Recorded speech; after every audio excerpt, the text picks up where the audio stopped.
1962 में पाकिस्तान पूरी तरह से हमला करने की हालत में था।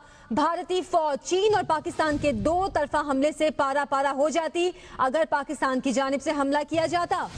अमरीकी सदर जॉन कैनेडी ने मुमकिना पाकिस्तानी हमले को रोकने में फैसला कुन किरदार अदा किया। यह भी इंकशाफ किया गया है CIA के एहलकार की जानिब से। कश्मीर दिला दो, भारत पर हमला नहीं करेंगे। 1962 में सदर अयूब की अमेरिका के सामने शर्त रखने का इंकशाफ हुआ है। 1962 में सदर अयूब ने भारत पर हमला न करने के बदले अमेरिका से कश्मीर का मुतालबा किया। यह इंकशाफ किया गया है CIA के साबिक एहलकार की जानिब से। 1962 में पाकिस्तान पूरी तरह से हमला करने की हालत में था, यह कहना है ब्रूस रिडल का। और मजीद उनका यह भी कहना है कि भारतीय फौज चीन और पाकिस्तान के दो तरफा हमले से पारा पारा हो जाती, जबकि अमरीकी सदर जॉन कैनेडी ने मुमकिना पाकिस्तानी हमले को रोकने में फैसला कुन किरदार अदा किया। ये अहम इंकशाफात अब सामने आए हैं और इस हवाले से साबिक CIA के एहलकार की जानिब से यह कहा गया है कि पाकिस्तान की जानिब से मुतालिबा किया गया था कि कश्मीर दिला दो, हम भारत पर हमला नहीं करेंगे। 1962 में सदर अयूब ने अमेरिका के सामने ये शर्त रखी थी। मजीद साबिक CIA के एहलकार की जानिब से यह भी इंकशाफ किया गया है कि 1962 में सदर अयूब ने भारत पर हमला ना करने के बदले अमेरिका से कश्मीर का मुतालिबा किया था। और अब इसी हवाले से हम मजीद बात करते हैं और हमारे साथ मौजूद हैं अयूब खान के साहबजादे और पाकिस्तान के साबिक वज़ीर ख़ारजा गौहर अयूब साहब। बहुत शुक्रिया गौहर अयूब साहब।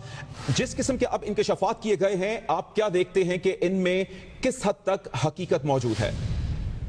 ये पुरानी कहानी है कभी से, जब से 1962 में हिंदुस्तान ने चीन के ऊपर हमला किया।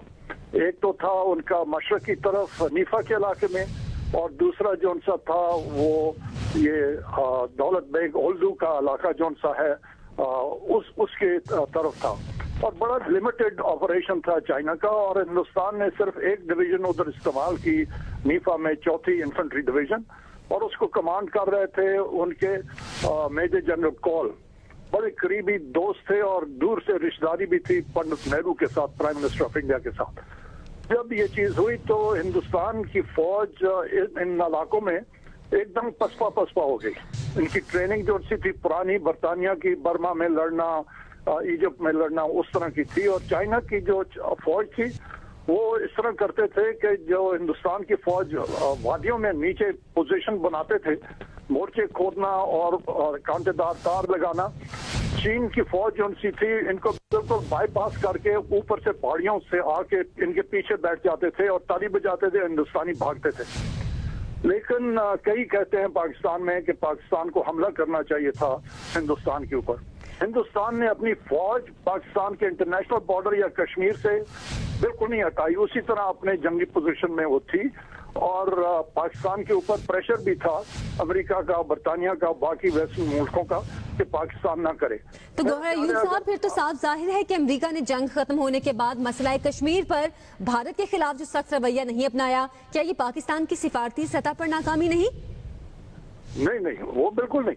पाकिस्तान बिल्कुल सोचे बगैर तो नहीं जा सकता। अब देखें कि चीन का जो हमला था नीफा पे, या जो उनका था दौलत बेग ओल्डू की तरफ, वो तो 7-8 दिन में खत्म हो गया। और अगर पाकिस्तान अगर हमला करता तो पूरी दुनिया पाकिस्तान के खिलाफ होती, क्योंकि अमेरिका ने अपने तमाम ऑर्डिनेंस फैक्ट्रीज, अपने कारखाने खोल के रख दिए हिंदुस्तान के लिए और उनको मटेरियल सप्लाई करना शुरू किया। मैं आपको ये भी बताना चाहता हूँ कि अयूब खान के सेक्रेटरी थे कुदरतुल्लाह शाह साहब, वो एक रात आए और अयूब खान के बेडरूम का दरवाजा खटकाया तकरीबन 1 बजे रात को, और कहा मेरे पास एक चाइनीज स्टूडेंट आया, वो कहता है कि पाकिस्तान हिंदुस्तान पे हमला करे, हम आपको सपोर्ट करें। अंदाजा करें ये पाकिस्तानी चंद की सोच थी सीनियर लोगों की। एक स्टूडेंट को वो सुनते हैं और सदर को जाके कहते हैं एक स्टूडेंट ने आके हमें ये कहा।